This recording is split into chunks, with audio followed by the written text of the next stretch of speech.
I went into business with my boy, opened up a braised meat shop. First year, we cleared 250 grand. But when it came time to split the profits, this dude had his arm around my wife and slid me $2,500. Good cooks are a dime a dozen. You really think I'd have brought you in if your wife wasn't hot? That $2,500, that's me being generous. For her sake, be grateful. You're just a grunt. You never deserved me. Sign the divorce papers and get out. That $2,500 is your share of the marital assets. Consider it charity. I didn't argue. Didn't make a scene. Just quietly signed the divorce papers and took the money. Then I rented a tiny shop, right across the street from his place. Half a month later, there's a line out my door. My old buddy, speechless. My ex-wife, losing her mind. But on the way there that day, I was still doing the math. 250 grand net profit, 50-50 split. That's 120K in my pocket. I figured I'd finally get her that designer bag she'd been talking about forever. Then put a down payment on a place she'd love. Finally give her a real home. But right when I was daydreaming about all that, my buddy Chu Sheng walked in, arm around my wife, Liu Ruyan. Before I could even react, Chu Sheng tossed a stack of cash on the table. Here, your cut for the year, 2,500 bucks. I just froze. That thin little stack sitting on the table, and those two all over each other. It hit me like a freight train. Everything went black. Liu Ruyan. Lu Chen, seriously? Where are your manners? Chu Sheng just handed you a bonus. Say thank you. I stared at these two and said nothing, but my brain was running the numbers. A whole year. Every single day I was up at 3 a.m. buying ingredients. Blanching, braising, selling, be on my feet until 11 p.m. Not once did I complain. Because I thought this was me and my boy building something together. If we made it, we'd both eat good. I could finally give my wife the life she deserved. What I never saw coming, while I was grinding myself to the bone, my best friend was sleeping with my wife. Chu Sheng, Lu Chen, I get it. You're salty. But bro, good cooks are everywhere. I could hire any old timer off the street and he'd run circles around you. Real talk, the only reason I even brought you in was because your wife was fine. That 2,500, that's me doing you a favor out of respect for her. You should be thankful. Liu Ruyan. Let's just get divorced. You're a nobody who does grunt work. You could never match me. A guy like Chu Sheng, a boss pulling 6 figures. That's the kind of man I need. That $2,500 is your share of our joint assets. Think of it as a handout. Just don't come crawling back. When did you two start messing around?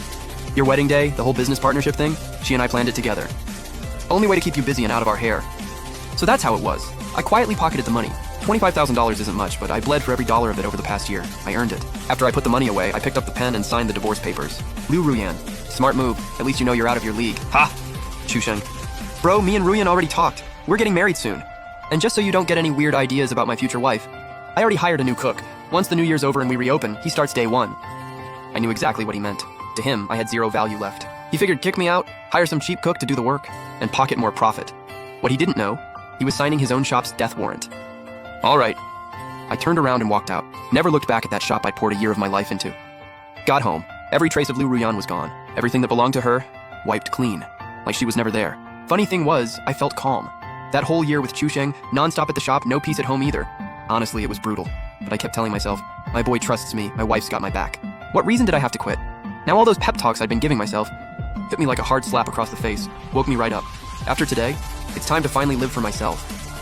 I turned off my 3 a.m. alarm and actually slept. Next day, I grabbed my cash and headed straight across the street from Chu Sheng's place. There was a spot for rent.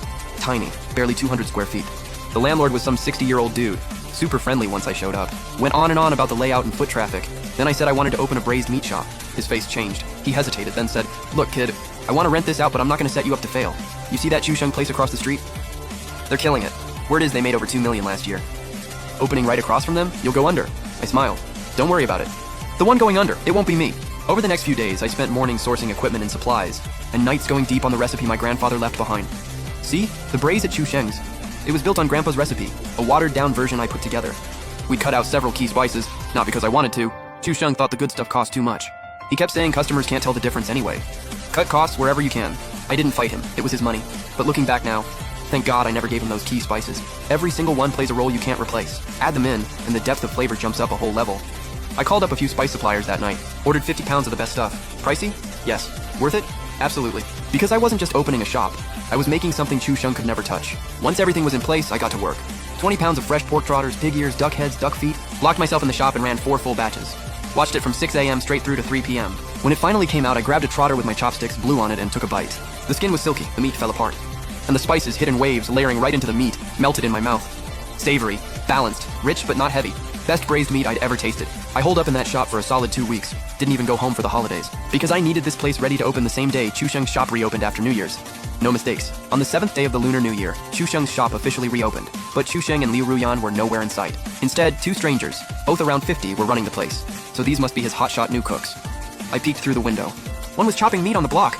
The other was stirring the braise pot. Smooth, practiced, old pros, clearly. But I wasn't worried, not even a little. I was hyped. This was the moment. I looked at my own pot, fully braised, smelling insane, looking perfect. Better than anything I'd ever made before. Everything was set. I pushed open the door, ready to flip the sign to open, and stopped cold.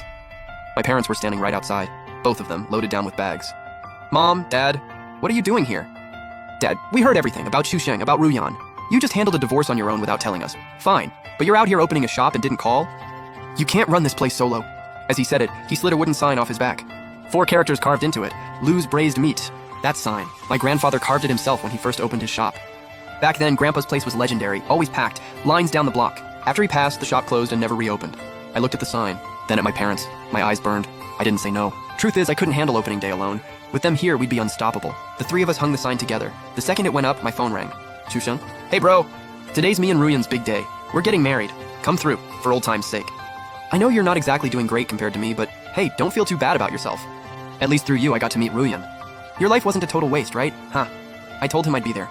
Not to watch them get married, just to get one last look.